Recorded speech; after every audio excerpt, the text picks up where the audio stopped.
In this video, we'll create two scripts. One of the script will have a function, and the idea is to call that function from the other script. And that's it. That's basically what we are gonna do. Let's start by creating two scripts.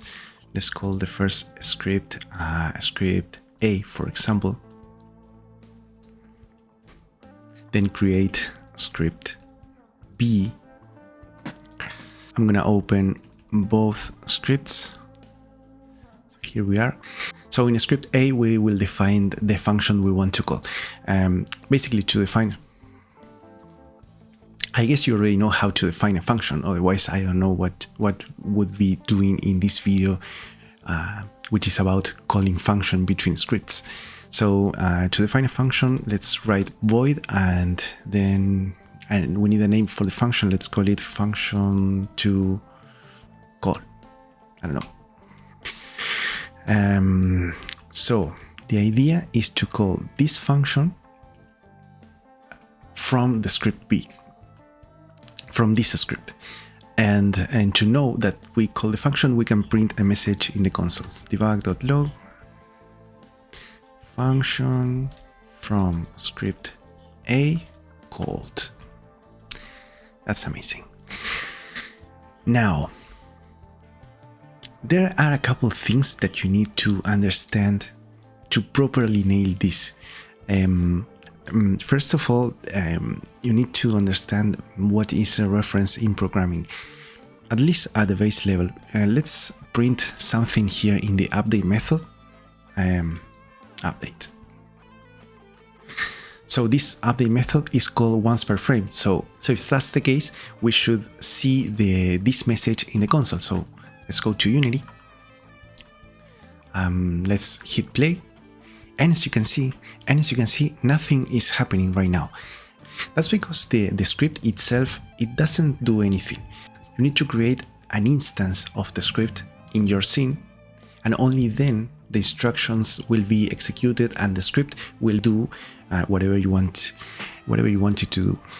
How can we create an instance of the script? That is super simple. You only need to add the script to any object you want in the scene, for example the camera, and there now we are seeing the messages printed in the console.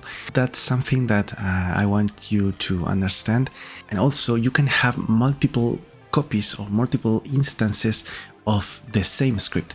For example, if I drag this script A to another game object in the scene, now I have two instances, and that means for every update we get two messages.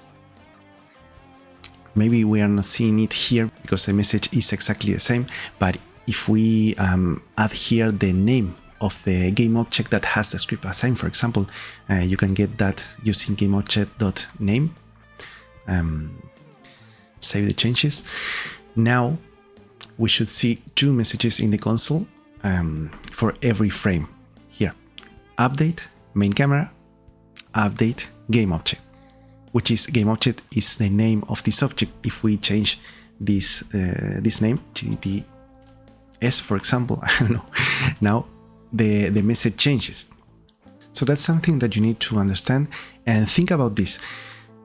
If you have in script A a function to call, when you are here in Unity, if there are two scripts, one in the camera and one in this other object, to which object are you calling this function? That's something that Unity can't solve automatically. And it's your task to define how this would be solved. Because at the code level, it's super easy to call this function from this script. Something that could be solved in a couple seconds. But the other part, the part where you need to properly reference an object to call the function, that's the tricky part. So let's go step by step and start with the code. So we want to call this function, which is defined in a script called script A. This is important. Here you have public class script A. This is the name of the script, which by default is the same name as the file. So we want to copy this name, script A, and in this script, let's define a variable of that type. So script B, the other script.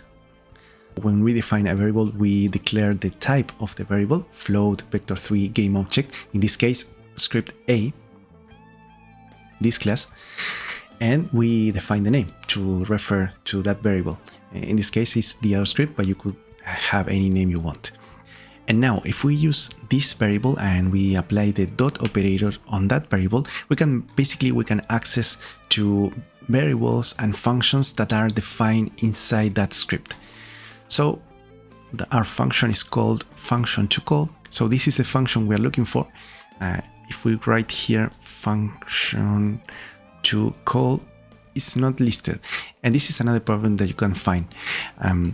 You can't find the function on that list because right now the function is not visible for the other script. Because here, when we declare the function, we need to set the visibility of the function. So if you don't declare the visibility, by default, it would be hidden by the outside, so to speak. So to make this function visible to other scripts, you need to define it as public void function to call. Now, if you try again and write function to call, there it is. We can see, we can access to that function and basically call it. So that's it. And remember when I said that it's super easy at the code level at least to call the function that is defined in another script? This is it. You define a variable of the type of the script where the function you want to call is defined, and then use that variable to access the function. And this is basically it. You only need to be sure that this function could be called from the outside by defining the public visibility. But now comes the tricky part. Now let's do a quick pause. If you are enjoying this video, please leave a like and subscribe. Thank you. Bye. Oh god, the game is still playing. So here comes the tricky part. We need, as I said before, we need to create instances on the scene, and only then the instructions will be executed. For example, the start method, the update method. So let's create two game objects. Let's call script A and the other script B, and assign the script A to the script A game object, and script B assign it to script B game object. This is so difficult to explain. Oh. Sorry. So, okay. So this is it. We have the scripts. When we hit play, we basically are gonna get what we want. So as you can see, the scripts is executed because we can read the message in the update function, but we get an error. And this error is in script B, and if we double click, we see that the error is exactly here. So this is the most important thing that you need to understand. Null reference exception means that the variable we are trying to use, in this case, this variable, we want to use it by calling this function. This variable is empty. It's null. It has anything inside. So we can't call any function. We can't read a variable, for example. We can't access it because there is nothing there. So this is something important, and so you need to solve this problem, you need to initialize the variable with the specific object you want to call the function. Remember, we can have multiple instances of the exactly same script. So to which script are we calling the function? Because we have 4 different scripts and they are all the same script and all have the same function. That's the problem you need to solve. And you do that by initializing the variable, and you have multiple ways to do that. In this video, I'm going to show you the easiest way to do it, which is reference this variable at the beginning. Before hitting play, you basically drag the object you want to call the function to this variable. That's the easiest way to initialize a variable. And you do that. Let's stop the game and go to, let's also comment this message, and in this script we are going to define this field as public. That way, the field will appear here in the inspector. As you can see, there is nothing there. So now, to initialize this variable, you can drag the reference, the game object that has the script.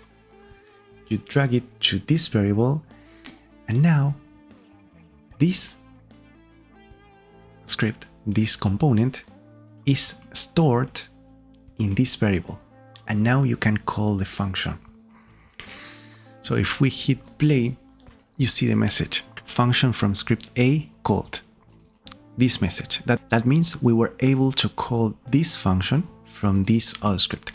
Now, a couple final thoughts.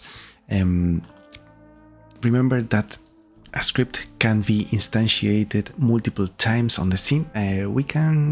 Let's make a couple changes. Let's call this function in the update method. So we constantly calling the function from the other script, and also we will also add something here. Function from script A called.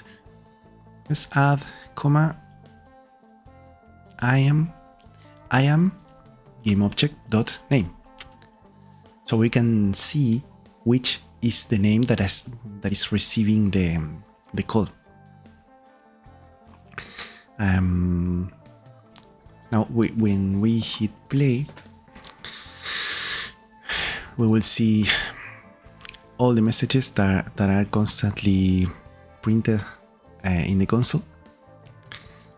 If you see this, one message after the other, you can click on collapse. So all the messages that are exactly the same are grouped.